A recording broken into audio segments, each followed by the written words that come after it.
সম্মানিত ভিউয়ার্স, আসসালামু আলাইকুম। আজকে আমি আলোচনা করব জিও ফোন R22 এই ফোনটিকে নিয়ে। আশা করি সবাই সম্পূর্ণ ভিডিওটি ধৈর্য সহকারে দেখবেন।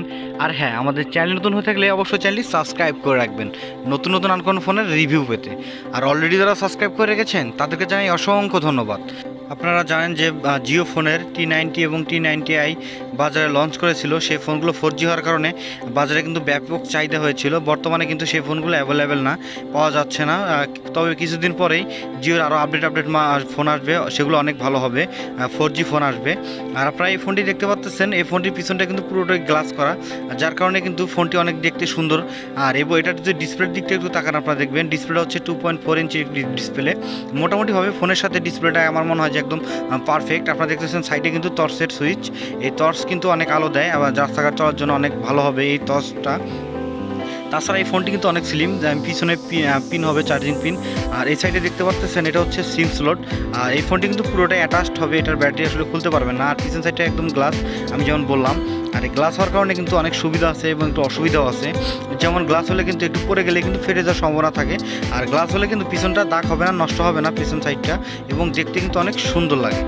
আর এই সিম স্লটটা যদি আপনি একটু খুলে দেখাই, তাহলে দেখতে পারবেন যে একটি অ্যান্ড্রয়েড ফোনের মতো একটি সিম স্লট। তবে একটু সমস্যা রয়েছে, যদি আপনারা ডুয়েল সিম ইউজ করেন তাহলে কিন্তু মেমোরি কার্ড ইউজ করতে পারবেন না। আর যদি মেমোরি কার্ড ইউজ করতে চান তাহলে কিন্তু একটি সিম আপনারা ব্যবহার করতে পারবেন। আর বিষয়টা আমি আপনাদেরকে বোঝাতে পেরেছি কি না আমি জানি না। যেমন অন্য অন্য ফোনগুলোতে, Xiaomi ফোন আগের ফোনগুলোতে কিন্তু এরকম সিস্টেমগুলো ছিল, সেরকম এটাতে কিন্তু ওইরকম ডুয়েল সিম কার্ড আপনারা ইউজ করতে গেলে মেমোরি কার্ড ইউজ করতে পারবেন। আর জিওর ফোনটি আমি যদি R22 সম্পর্কে আপনাদেরকে একটু ভালোভাবে ধারণা দেয় তাহলে বুঝতে পারবেন ফোনটি কিন্তু MTK প্রসেসরের একটি ফোন, যার কারণে ফোনটি কিন্তু কোনো ধরনের ছোলো হবে না।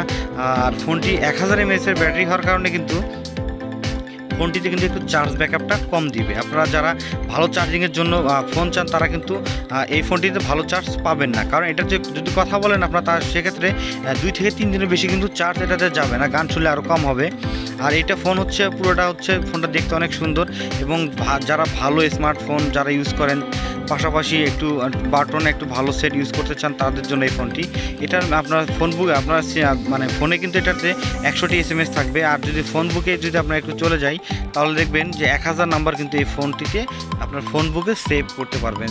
বুঝতে পারতেছেন হিউজ নাম্বার এটাতে সেভ করতে পারবেন, কারণ বর্তমান সময়ে যে ফোনগুলোতে সেগুলোতে কিন্তু 500 নাম্বার বেশি থাকে না। এটাতে ক্রিকেট আপডেট, হাদিস কৌতুক, স্বাস্থ্য পরামর্শ সব কিছু এটার ভিতরে পেয়ে যাবেন আপনারা। এটা প্রায় ফোনগুলোতেই এই অপশনগুলো থাকে, তবে এটা অবশ্যই টাকার মাধ্যমে আপনাদেরকে সার্ভিসগুলো চালু করতে হবে। তাছাড়া এটা সেটিংয়ের ভিতরে একটা ভালো একটা অপশন পেলাম আমি, যেমন ইমার্জেন্সি কন্ট্যাক্ট। এটার মানে হচ্ছে যে যারা বুঝতে পারেন না, যেমন এক চাপ দিয়ে ধরে থাকবেন, আপনারা দেখবেন যে একটা নাম্বারে কল যাচ্ছে অটোমেটিক্যালি। এটাতে এক নাম্বার স্লো মানে ইয়েটাতে এটা নাম্বারটা সেভ করতে হবে। আগের যেমন নোকিয়া ফোনগুলোতে এক চাপ দিলে কল চলে যেত, সেরকমভাবে এই অপশনটি কিন্তু করা। এই অপশনটি অবশ্যই সবাই আমার মনে হয় যে কেউ জানে বা কেউ জানে না, তবে আগে যারা নোকিয়া ইউজ করছেন তারা অবশ্যই এই সম্পর্কে অবশ্যই জানেন, কারণ আগের ফোনগুলোতে এই অপশনগুলো ছিল। ইমার্জেন্সি কল দেওয়ার যে অপশনটা এটা কিন্তু ছিল, অনেকেই এই অপশনটি খুঁজে, তবে আমি অন্য কোনো ফোনে এই অপশনটি পাইনি। তবে জিওর R22 এই ফোনটিতে কিন্তু এই অপশনটি কিন্তু রয়েছে। তাছাড়াও এই ফোনটি কিন্তু আপনারা ক্যালকুলেটর, অটো কল রেকর্ড, আপনারা সব কিছুই এটার ভিতরে পাবেন। যেমন ম্যাজিক ভয়েস যে অপশনটা সেটা কিন্তু এই ফোনগুলোতে নাই। আর এটাতে হালকা পাতলা আপনারা নেট ইউজ করতে পারবেন।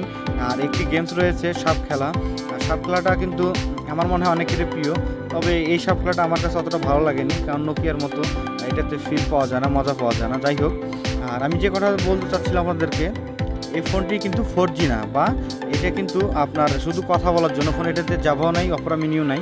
আর কথা বলার জন্য ভালো একটি ফোন, স্টাইলিশ ফোন যারা খোঁজেন রাব ইউজ করার জন্য তাদের জন্য এই ফোনটি।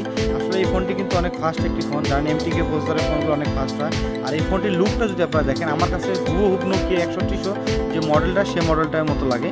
আর এটার স্পিকারটা কিন্তু সামনে আপনারা দেখলেনি, লাইটের পাশে স্পিকার। আর এই ফোনটি যদি আপনার হাতে থাকে আপনার মনে হবে না যে আপনার হাতে কোনো ফোন রয়েছে, এতটাই স্লিম এবং এতটাই পাতলা এই ফোনটি। আর এই ফোনটি কিন্তু কয়েকটা কালার আপনারা পাবেন, যেমন এই ফোনটির যেমন সিলভার কালারটা যে রয়েছে সেটা আমাদের স্টকে বর্তমানে নাই, তবে সিলভার কালারটা কিন্তু অনেক সুন্দর, তার থেকে বেশি সুন্দর কিন্তু গোল্ডেন কালার। আমার কাছে মোটামুটি 3টা কালারই অনেক ভালো লেগেছে। আপনাদের যদি এই ফোনটা কারোর নিতে ইচ্ছা হয় তাহলে আপনারা নেটে সার্চ দিয়ে দেখতে পারেন 3টা কালারই। আর এটার সাথে একটি ওয়ারেন্টি কার্ড 1 বছরের এবং একটি চার্জার রয়েছে। আর এটার প্রাইসটা যদি আমরা একটু বলে দিই, এটার প্রাইস হচ্ছে 1990 টাকা। আর এটার প্রাইস একটু বেশি ছিল কিছুদিন আগে, এখন একটু কমেছে, যাই হোক। আর এটা স্থান ভেদে কিন্তু দাম কম বেশি হতে পারে। সো ভিউয়ার্স, ভিডিওটি কেমন লাগছে অবশ্যই আমাদেরকে জানাবেন।